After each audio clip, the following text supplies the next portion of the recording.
reportedly sells around 80% of the land at Fontana, making this past weekend's race the last one on the 2-mile layout. A few notes: it is suggested that NASCAR sold the plot of land for around $544 million. That's all? Casual, right? 433 acres of the roughly 522 acre site was reportedly sold, and that's 83% of the land. So as you mentioned, some of it will be used for the track. What do you guys think of that, Brett? Well, I mean, if I'm in the selling business, I'm spot on, because that's a ton of money. I mean, I don't know how you look at that now. $500 million doesn't get you excited. And, you know, as we all know, NASCAR bought their stock back a few years ago and became more privatized. And I think they realized, when you look at what they did in Daytona, they developed a retail footprint across from the racetrack. And they've got several hotels there. They've got a First Watch there. And I think they realized that with a lot of these tracks, just like Joliet, that they're sitting on a lot of land that's worth a lot of money in today's world, with these companies like Amazon and whatnot out here, you know, buying and building these 1 million+ square foot warehouses. So I would say, when I went to Fontana for the first time in '99, I thought it was a hole, like the area. And I was like, why would you build anything around all these closed down, basically condemned steel mills? And now everything around there is commercial. Yeah. I mean, you've got big warehouses like New Balance right across the street, but then nowhere from there you've got, you know, brand new retail stuff popping up. And obviously Ontario Mills Mall's there. Say what you want about malls. I personally think malls are dying, but there's still a lot of cool, fun retail shops, restaurants. I mean, I met Freddie last night for a drink before I left at a Lazy Dog, cool restaurant. Like, so obviously that area is booming, and to hear that it's worth $500 million, I mean, that's a lot of money. So I don't blame NASCAR at all for doing what they're doing on the financial side. But I'm going to tell you something. That's one of the best racetracks in America, and it's a true shame for us to lose it as fans and as industry people.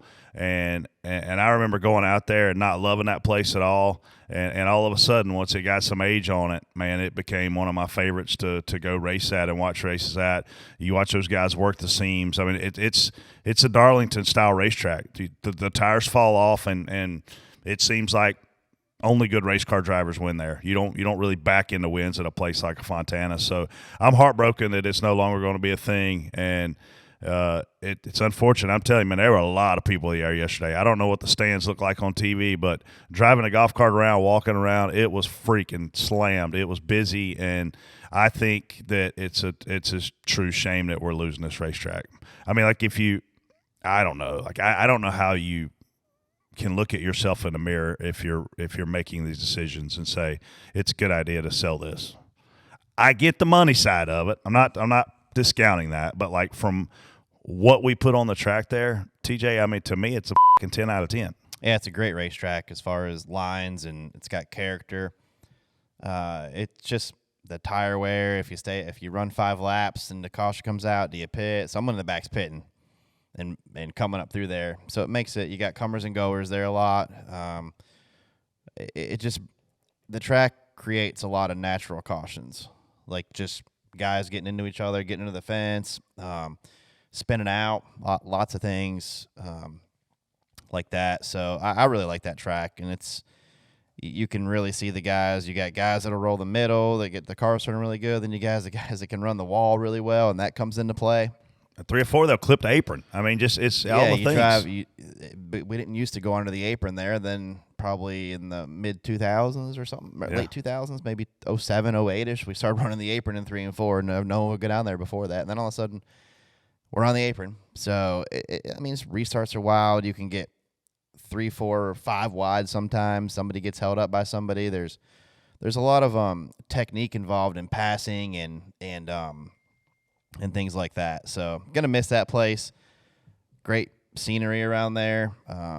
I really enjoyed. I'll never forget. I went the first few years and didn't even know there were mountains back there, because the smog and fog and whatnot. All of a sudden, it's like, wait, there's mountains back there. And this week they were obviously covered in snow and just completely gorgeous. But if there wasn't a cloud covering them, I mean, you could see them really well. Yeah. Do we know how much NASCAR paid for it from Roger Penske? I don't know because, I mean, back then Roger was private, and didn't have to disclose. I'm sure somewhere there's a, I'm sure Bob Pockris knows how much he paid for it. I bet they made 5 to 1 on their money. Probably a little bit more. I would say. But you look at what Roger Penske did. I mean, he built Michigan in the middle of Brooklyn, Michigan, which is kind of middle of nowhere. It's definitely the middle of nowhere. And then he built the sister track to it, Fontana, which at the time was kind of in the middle of nowhere. I mean, I'm telling you, man, this place was a dump. And you were like, there's this pretty racetrack built right here in the middle of all this dump. And now that's not the case, man. It's a lot going on around there. It's pretty. It's a busy area. I could never live in California, but the people out there are super nice. Like, I mean, everywhere I went, you have just nice people. I like the area. Yeah. There's a lot there. I can't afford the taxes, but cool state.